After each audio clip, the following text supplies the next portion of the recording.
Assalamualaikum warahmatullahi wabarakatuh. Sahabat filah rahimakumullah.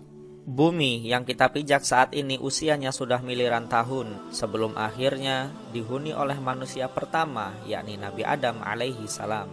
Bumi menurut ahli tafsir sudah ditinggali oleh beberapa makhluk. Makhluk apakah itu?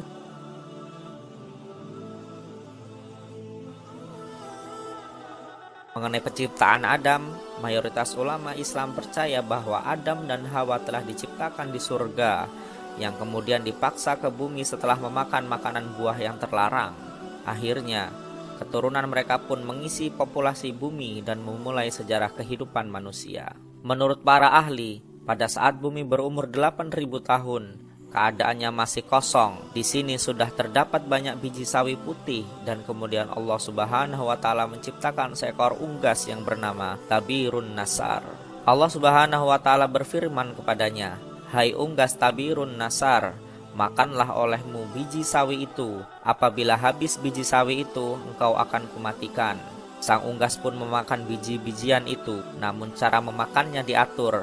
Pertama, sehari 1 biji yang dimakan. Setelah semakin berkurang, maka kini dimakan hanya 1 biji sebulan. Biji sawi itu pun semakin berkurang saja. Saking takutnya terhadap kematian, sang unggas hanya memakan 1 biji dalam setahun. Namun akhirnya, habislah biji-bijian sawi itu. Tabirun Nasar pun akhirnya mati. Setelah kematian tersebut, Allah Subhanahu wa taala menciptakan makhluk lain sebagai penghuni bumi, yaitu 70 orang laki-laki. Namun tidak semuanya langsung diciptakan, melainkan satu persatu Allah Subhanahu wa taala menciptakannya. Apabila seorang yang meninggal, maka langsung diciptakan yang lain. Masing-masing dari mereka berumur 70.000 tahun. Konon, setahun pada masa itu sama dengan 1000 tahun pada masa sekarang. Tatkala telah mati 70 lelaki itu, maka kemudian Allah menciptakan jin. Allah berfirman, dan Dia menciptakan jin dari nyala api tanpa asap. Quran Surat Ar-Rahman ayat 15. Sebagian dari jin-jin itu ada yang berkaki 4, berkaki 2, dan ada yang terbang. Kemudian Allah Subhanahu wa taala mengutus salah satu seorang di antara mereka yang bernama Yusuf untuk memberikan pengajaran ilmu dan syariat agama. Namun, jin-jin itu banyak yang mendustakan ajaran-ajaran tersebut dan akhirnya Allah pun mematikan semuanya. Penghuni bumi berikutnya adalah suatu makhluk yang berpasangan, rupanya seperti binatang dan keluar dari dalam neraka.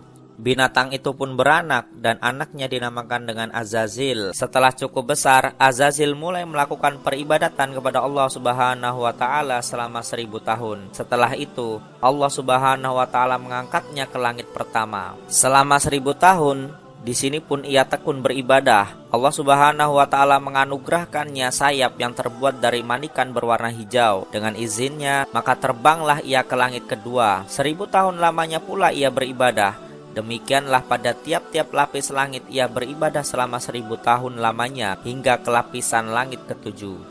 Sementara itu, di bumi saat itu sudah ada penghuni lainnya yang berasal dari bangsa jin bernama Janna, hidup hingga 70.000 tahun lamanya hingga lahir anak cucunya. Kata ahli tafsir yang lain, 18.000 tahun mereka mendiami bumi, kemudian mereka menjadi sombong dan kufur. Allah Subhanahu wa taala pun mematikan Janna. Sebagai gantinya adalah Banul Janna. Ia mendiami bumi selama 18.000 tahun lamanya hingga akhirnya ia juga dimatikan oleh Allah Subhanahu wa taala. Demikianlah kisah makhluk-makhluk yang Allah Subhanahu wa taala ciptakan sebelum adanya Nabi Adam alaihi salam. Semoga bermanfaat. Wallahu a'lam bishawab. Assalamualaikum warahmatullahi wabarakatuh.